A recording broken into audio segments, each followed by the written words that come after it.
Hey there, I'm John Hayes, and thanks for joining us for this episode of the Founders Trust Podcast. Today, we're discussing how founders can take service based businesses and scale them into tech driven startups. I spoke with Cory Roberson, founder of FinCompliance. Cory and I discussed the mindset needed to scale services through tech, the importance of implementing a system of repeatable processes, how to fundraise with a service based business model, and a whole lot more. So I'm thrilled to be able to share Cory's insights with you today. So let's jump right in. Today's Startup Spotlight is brought to you by Savier. Savier takes a personalized approach to helping entrepreneurs create a clear path to growth. Through knowledge, coaching, and marketing services, Savier helps entrepreneurs and small business owners apply marketing to achieve their business goals. At Savier, our goal is to empower entrepreneurs to achieve marketing success. Check them out at Savier, that's savvyeur.com today. Hey everyone, here with Cory Roberson of FinCompliance. Cory, thank you so much for joining us today. Really excited to learn more about your business and honestly get your thoughts on your journey from taking a service based model and business, figuring out a way to turn that into an awesome tech solution for your clients, and then scaling. So, really excited to jump in, but thank you so much for joining us. Yes, thank you, John, for having me, and I really appreciate just making the time and energy, and really just being thorough and thoughtful as far as just reaching out. Appreciate it. Anytime. We're excited to have you on and to get your perspective. Cory joins us from the Bay Area, so we're excited to have someone from, I guess, from outside our traditional Midwest roots here, which is awesome. And Cory brings a fresh perspective. So, Cory, tell us a little bit more about Fin Compliance. And I know that you've been working on Mhm. this business. You've taken it through an accelerator program. So, tell us a little bit more. Yeah, so I've been working on Fin Compliance. It started off as a traditional consulting business, which we'll get into in a minute as well. And what I did is I'm still a consultant, but I've morphed it into more of the tech side of things. Really, and what that is Fin Compliance is a regulatory resource for investment advisors, private funds, mutual funds, and even broker dealers to help manage their regulatory requirements.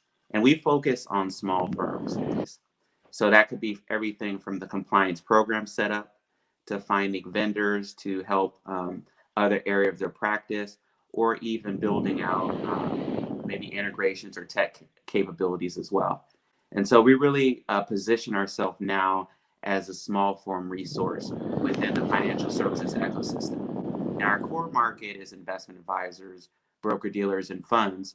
But then we also, every now and then, we have some firms that are launching a fintech in a robo advisor. They're launching an ESG screen fund, um, or even a crowdfunding portal as well. So we're also looking at opportunities to support small firms in those areas as well. So, Mhm, taking a step back, when you were first considering this transition, what mhm. factors did you consider to determine whether this type of business could actually be transformed into a tech business while still being able to provide that high level of very curated, personalized customer service that you were talking about? Because I think people sometimes feel like you lose that if you transition to a tech business. So, what factors did you consider to really determine that this was something that could be transitioned into more of a Mhm. tech-enabled solution?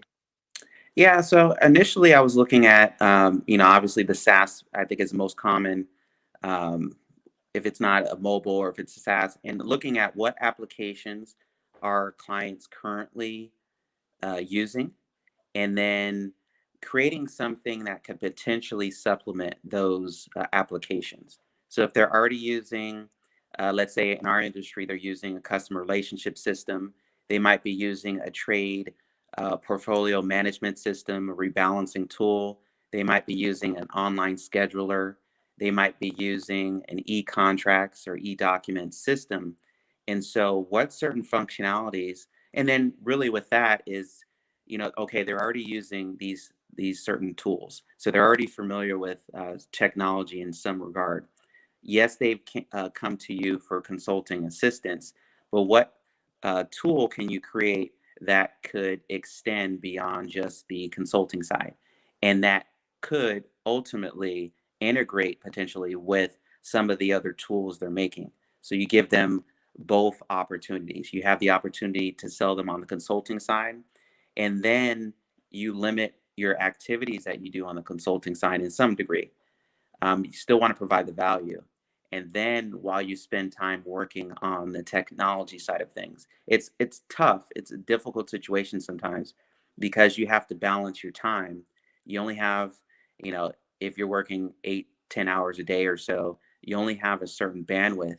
And so you need to have making sure that you have time working on the business while working in the business as well.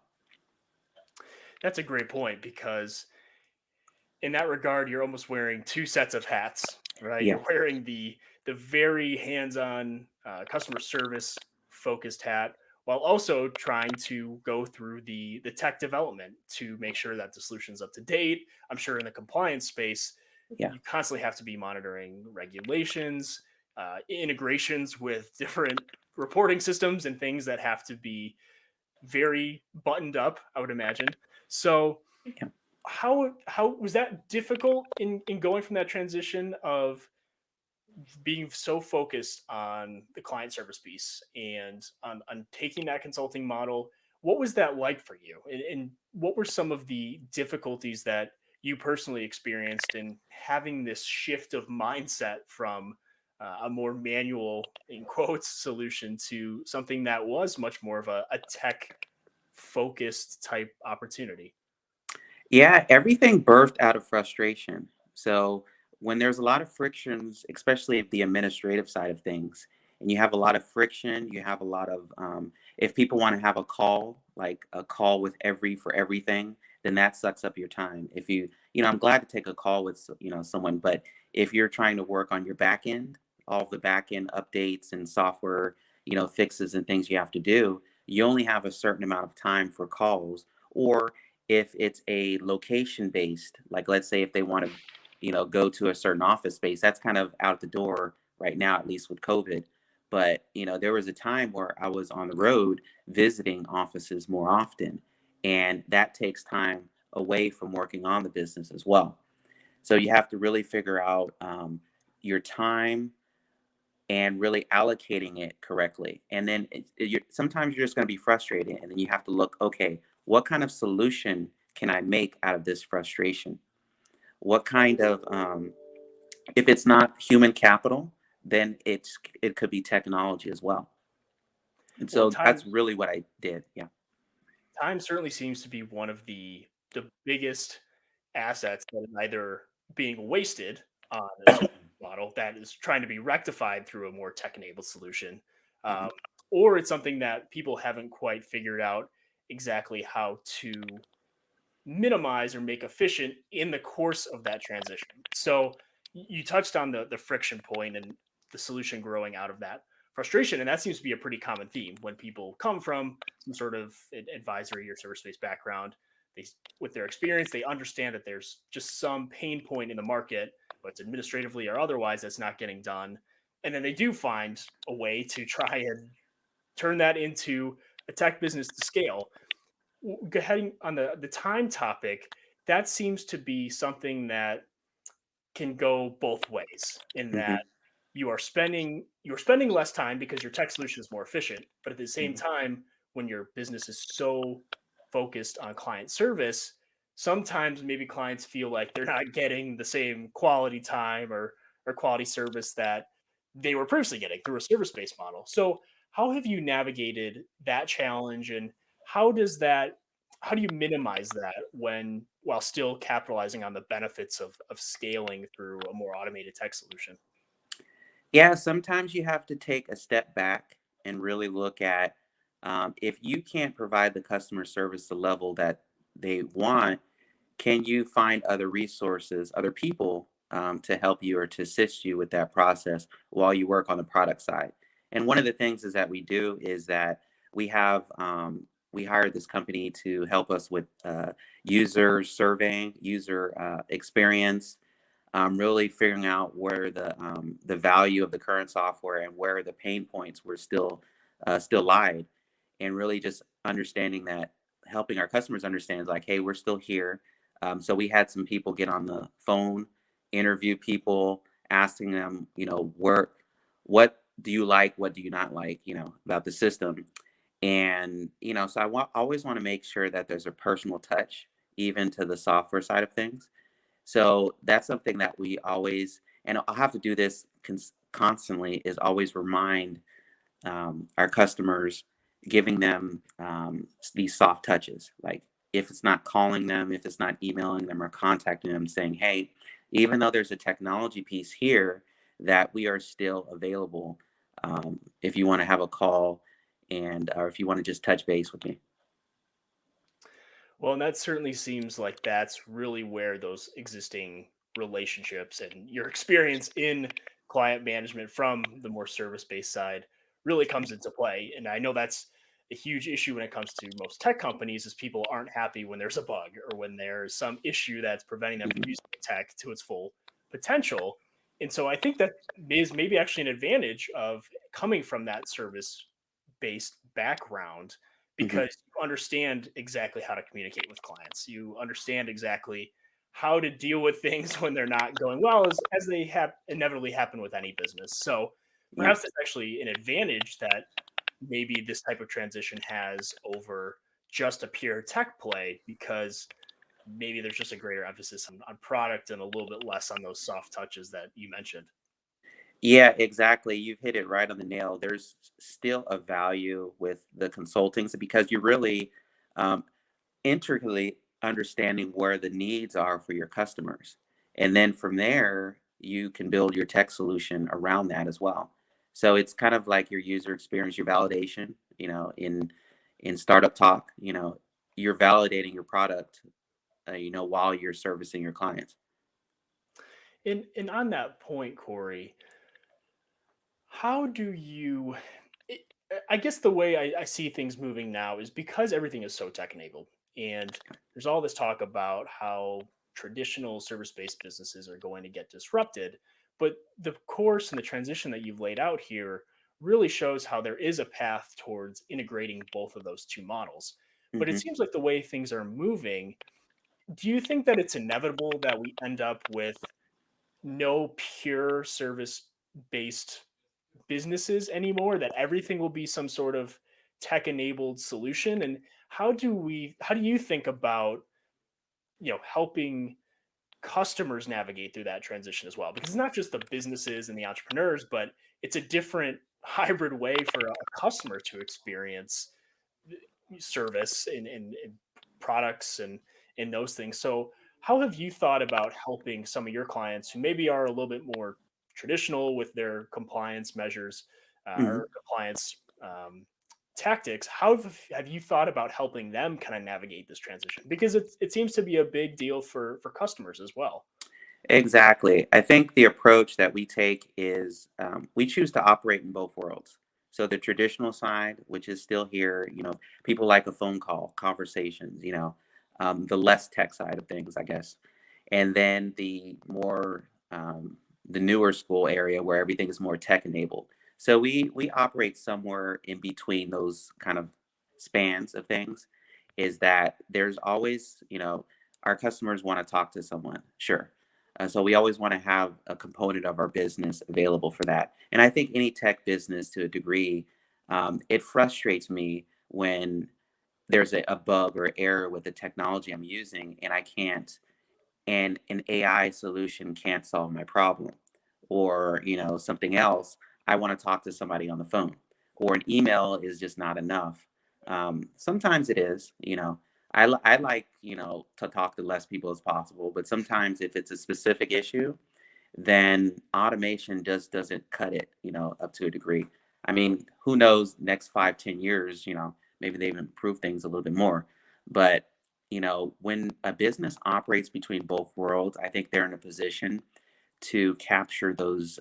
There's always that human element that, technology can't replace.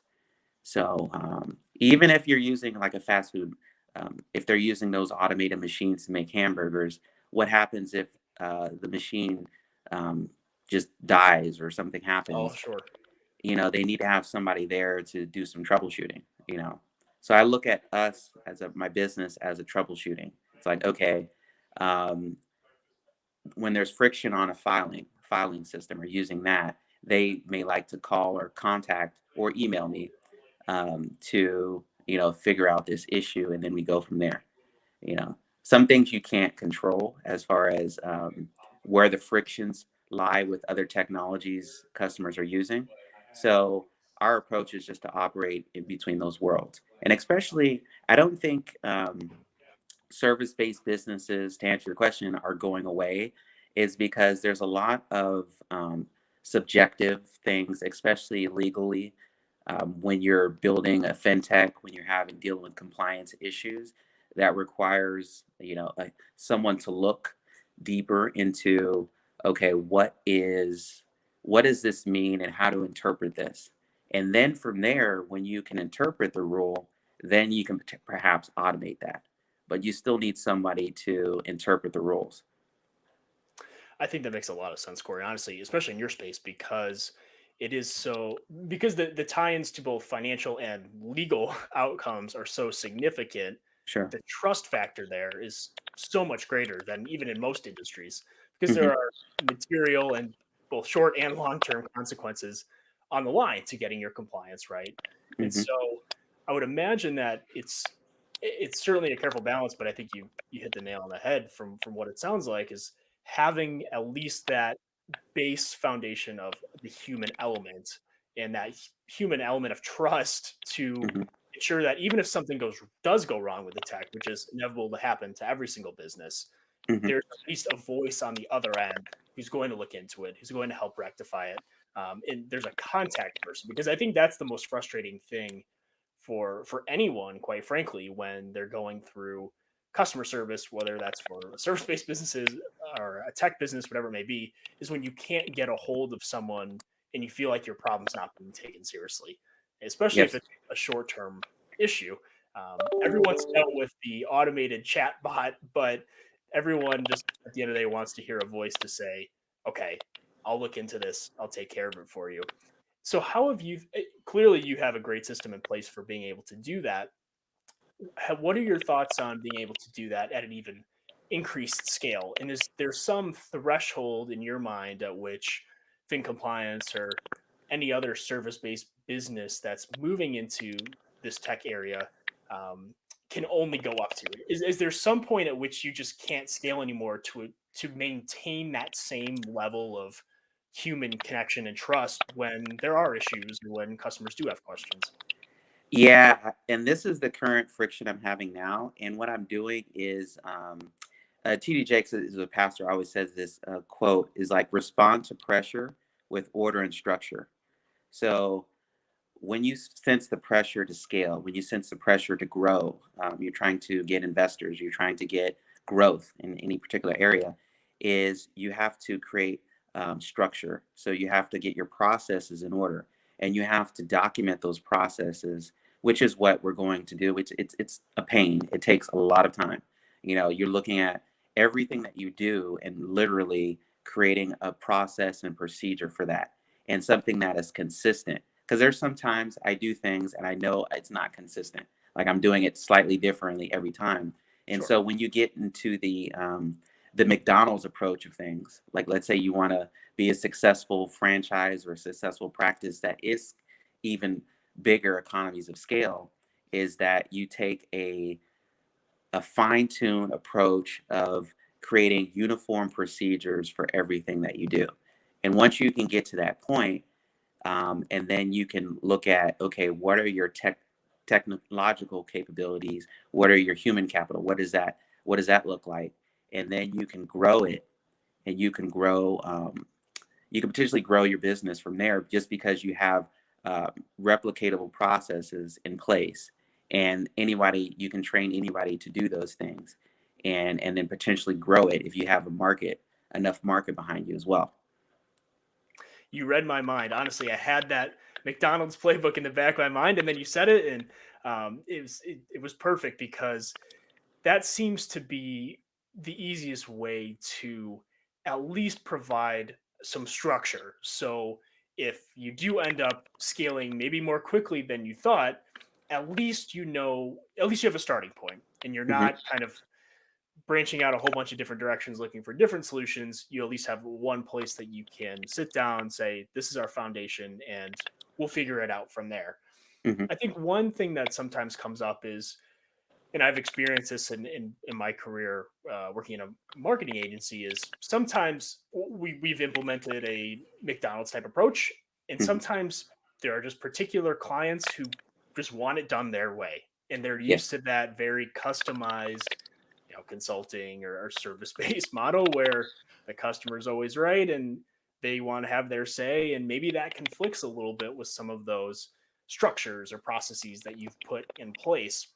How have you approached that throughout your experience with fin compliance? And is that something that you sort of stay the course with your playbook, or I guess to what extent are you able to customize things?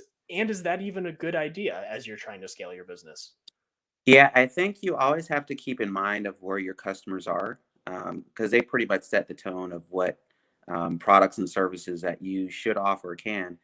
And I take a extra value meal approach. I have a three-tier service structure approach to the business, and within that structure, there's uniform services, but at the same time, there's room to customize what services that the customer needs or what they don't need. I don't want to give them something that they're not interested, they don't need, or they already have a process in place for that. Our job is to, and our core model is to supplement maybe the work that they're already doing, so that unless they're a brand new company and that they just want complete, uniform compliance processes and procedures from us. But if they're an existing company or firm, then they probably have their own processes. So what we do is supplement some of the work that they're already using. And then we do recommend, if they want operational improvements, that's not our particular area, but we do have referrals and business contacts that we can give them to help them if they want to refine certain areas of their business model. Well, that certainly makes sense. And ultimately, the customer does have to play a big role in guiding the direction of the relationship. Yes. Because otherwise, why are we there, right? Why are Yeah. we providing the service? So I think that's a careful balance for really any entrepreneur or any business, is how do you navigate that fine line between providing exactly what the customer needs without having it derail a lot of the structure that you've put in place. Um, so I think I appreciate your response to that, Corey, because I think about that a lot. I know I talk about that a lot with other businesses, because it's really difficult, especially as a startup or as a growing firm, and you want to get traction, you want to have these clients in the door. Hmm. You're looking for feedback from them, and so it's that careful balance of how much do you incorporate, how do you filter out some of the feedback from perhaps some of the lesser helpful critiques, and move forward to make your business stronger. Exactly, because not everything is helpful, of course. And then you just have to be mindful of what makes sense for your current model. Like if they're asking you to for a blockchain something component in this particular area, and that's not fit your current model, or they're asking for something extra that they're not paying for. That could be a classic example. It's like, Right. okay, you're not paying the cost to develop this, so we're going to take that with a grain of salt. Now, if it's a customer, maybe they're a certain size or they have a certain need. Oh, and then enough of them start to have that need. Okay, we're going to look at this. We're going to look at this a little bit more and take this into something where we're going to take actionable steps, especially if it's really expensive. Some of the development is extremely expensive. And if you have enough customer support or backing around you, great. If not, then you just have to take everything with a grain of salt. But with that said, you do have to keep up with competition because they're there. They want your clients. They want your business, Of course. and so you can't just sit on your hands and not engage in any updates or any other development. You can't do that. You have to update. You have to update your processes, your forms, your system, your software. Because if you don't, they're gonna find somebody who does update. Absolutely. That's just Yeah. just the reality of business. Yeah. What are some of those metrics, or are there certain points of feedback that you get from your customers and kind of cross that threshold from, okay, this is just something helpful to keep in the back of our mind versus, okay, this is something we now need to develop? Is there a certain number of customers you have in mind, or is it a certain number of, compliance transactions, whatever it may be? Are there just certain factors you look at that really move the needle for you to determine, okay, we're going to go build this out now? Let's see. If it's something that is rules based, we'll look into that first because that's really the direction we're going into anyway. Because it's stuff that they have to do. It's the I don't need to convince them of rules that they have to follow. But what I have to do is just create it in a way that they can understand it. So any feedback that we take now is, and it's pretty similar. Like, okay, I can't find this. This is hard to understand. Um, do you have any training materials for this? How can I find this document or this form on your system? And so we want to make sure that we're looking at making it as easy as possible to use, but at the same time making it robust enough to where we're providing you the value. It's like, okay, we're giving you quite a bit of information, but what we need to do is help you to pick out what you need, and then maybe what you don't need, you can just leave it and not feel overwhelmed. So, and we do get that comment and that feedback quite a bit. And then anything that feedback related to something of a requirement or rules, we put that as a first priority. It's like, okay, yes, this makes sense because this is a compliance rule and procedure, and this is why we built the system, is to help you follow some of these rules. That certainly makes sense, and that is ultimately that responsiveness. I think in your market where it is so regulatory heavy, certainly seems to be a tremendous value add because that's the comfort and that's the support that the customer is getting.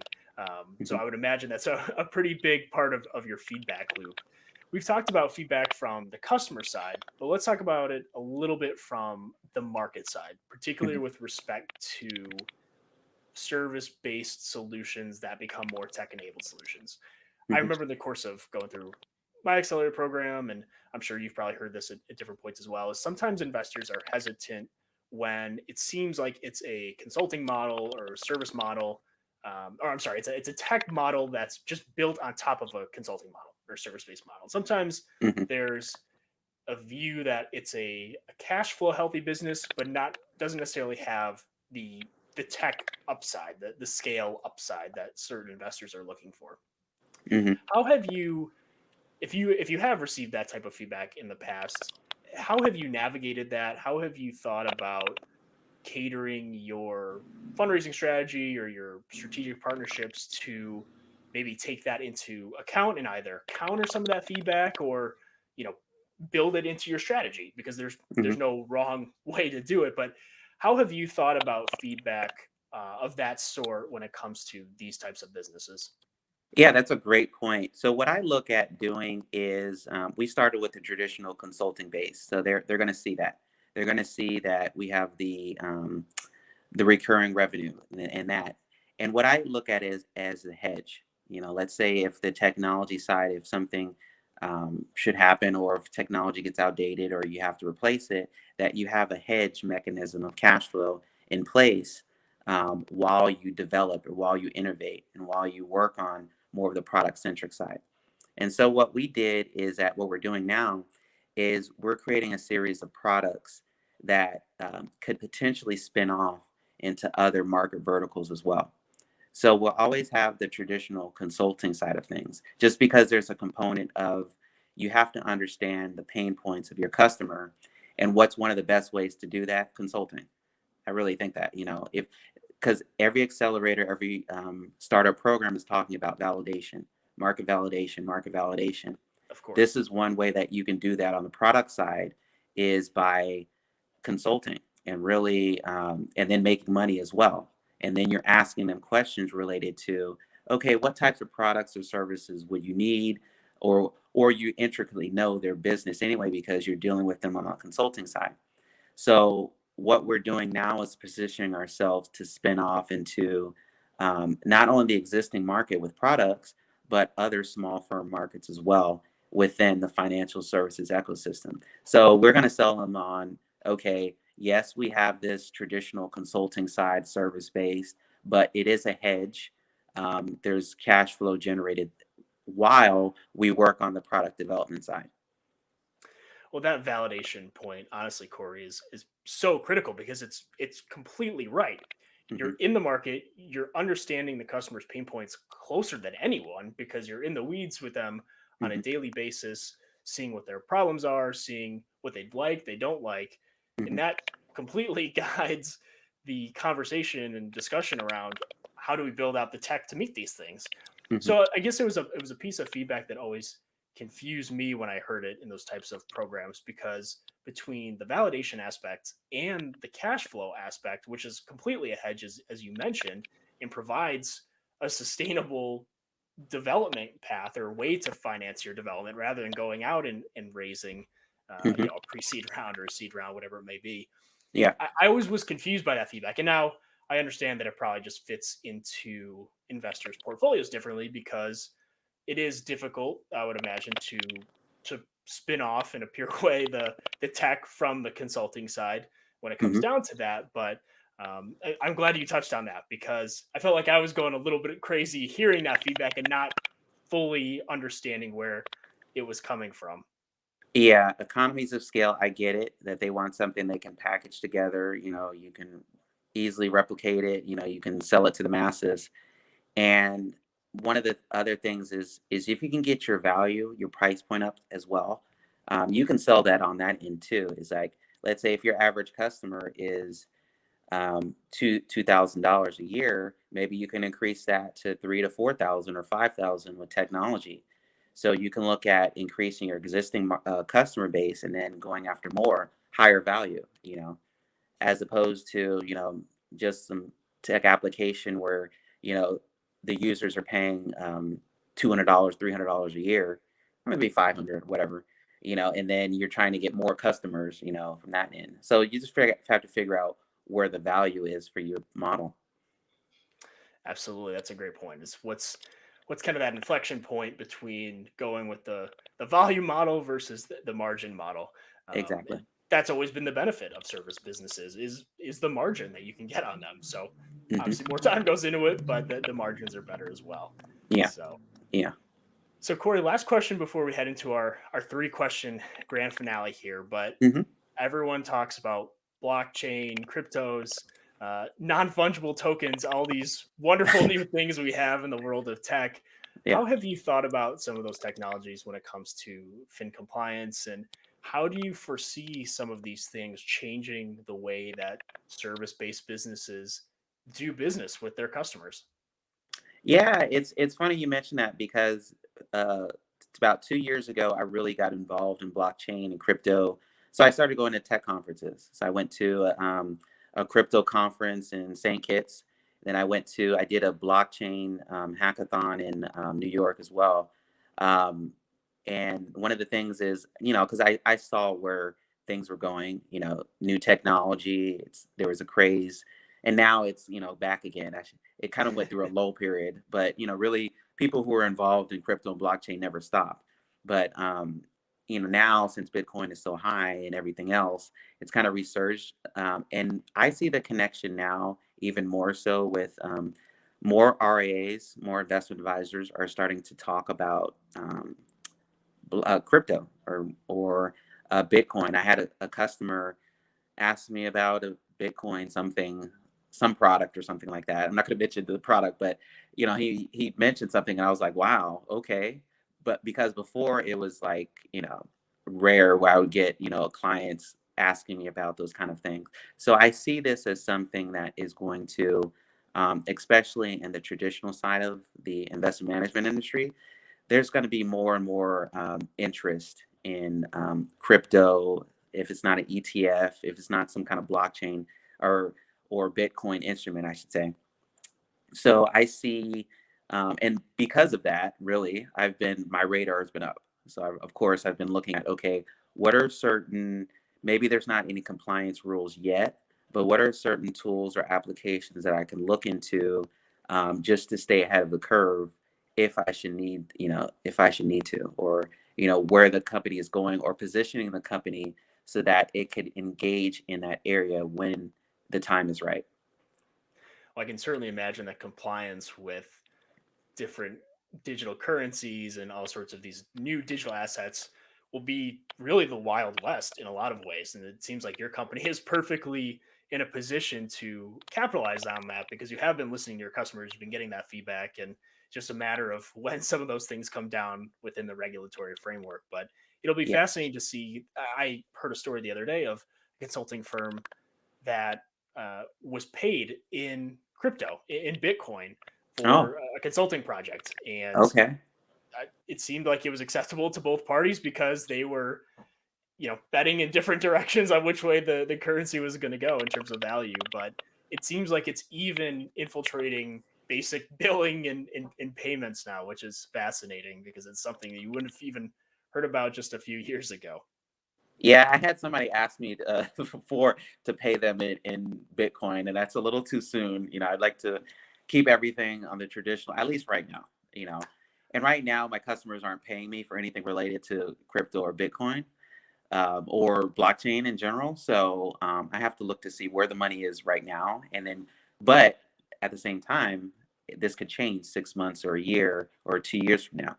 So you always have to be mindful of where technology is going, and then position your business to either capture it or supplement in some way. Absolutely. Absolutely. Well, Cory, we're heading into our 3 question grand finale here. First Okay. question, honestly, what's been your favorite moment or favorite part of working with FinCompliance so far? See, I have an interesting story. So I started with the tech industry really embracing the whole prototype MVP, creating your SaaS platform by going to EduTech conference in Brazil. So I did that in the end of 2015 because I just wanted to get exposure to tech. And I just was like, I wanted to travel to at the time. So I was like, okay, I'm going to go here. And even though, half of it was, was in English, I don't understand Portuguese much, but I was able to speak some Spanish. But but I just wanted to do something different, and then from there, I really just got the idea of okay, I'm going to create something. I'm going to put something together and try it out, test it out, and what I love about that, and I love to see the progress that's been made since, because it's easily, I definitely I could have given up in many times when it got, it was too hard or really expensive. You have to put so much time into just creating the basic components, the building blocks. And then technology gets outdated, so you have to update certain parts of your code and everything. And so I was like, okay, I'm gonna keep working at this. I'm gonna keep doing it. And a couple of years later, 4 years about now, three or so, we're still doing it, So I really enjoy the process of just developing new things. I really enjoy that. Honestly, that's my favorite part of sharing these conversations with founders like yourself because it's not easy, it's a grind, but when you Hmm. see the passion that people have for it and just that resilience, Hmm. that's what makes it all worth it. Because there's good days as an entrepreneur, there's bad days, but when you finally start seeing that traction and when you finally get that first client or that 100th client, whatever it may be, there's Hmm. something so redeeming about that you built this Hmm. from coming from a completely different background. That's an awesome founder story. So in what Hmm. ways have you personally grown the most through this experience, do you think? You learn how to stay positive. You have to, stick through it. Dealing with life challenges, especially financially bootstrapping, and really, humbling yourself. It's like, okay, you can do this, you can't do that, and really understanding, getting smarter about it. It's like, okay, I need to start reading more books. I need to start going to more conferences. I need to start looking to see what's going on.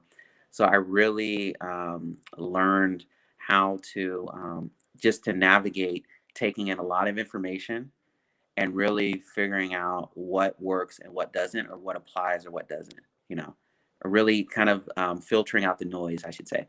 So really filtering out the noise from, okay, it's easy as an entrepreneur, early stage or whoever, whatever stage, is to jump down a lot of different rabbit holes. You might get an idea here, you might get an idea here, or someone might be doing this and they're really successful, and you're like, oh, I want to do that, or I want to look at this, I want to look at that. So you have to learn how to stay focused and just really hone in on what you need to be working on at the moment. That's a great point because the noise can get really distracting. And it's Yeah. not for a lack of, not even necessarily a lack of focus, but just you Hmm. have this desire to just make it work. And so you Yeah. try to look at all these different paths to see maybe this is the right way to go, maybe it's this way, but you end up diluting your time and your effort. So but that's a great point you make. And there is a value to that at a certain point with experimentation, I should say. Definitely with looking to see, here, and then getting to that point of, okay, focus. Yes. Absolutely. Yeah. So Cory, last question here of our Hmm. grand finale. What's the one thing that your company needs to take that next big step or reach that next big milestone? And it could Hmm. be capital, it could be an introduction to a key hire, whatever it may be. But we always try to leverage the Founders Trust community to help our guests and their companies take that next big step. So if there's one thing that would really move the needle for fin compliance, what would that be at this point? I would say first is probably strategic partners, because we're really building out our system to supplement some of the other cool things that are out there these days. So we really are looking for, if you're a fintech, if you're a service provider, maybe you represent an area in the financial services ecosystem. We'd love to have a chat with you and see if there's a connection and seeing if there's some kind of fit with compliance, regulatory matters, and then growing it out from there. Yeah. Awesome. Well, Cory, thank you so much. We'll do our best to connect you and Fin Compliance with some of those strategic partners because we're so grateful for your time today. This has been such an enlightening conversation and something that's a really difficult topic for a lot of founders in figuring out how you take that consulting or advisory, really service based background, take that experience, take those pain points you've recognized, and translate that into a successful and scalable tech business. So Yeah. appreciative for your time and perspective today because I think you've offered our community a lot of helpful insights into how to make that transition possible. Great, John. I appreciate the time and thank you. I appreciate it. So let me know what you think of today's episode.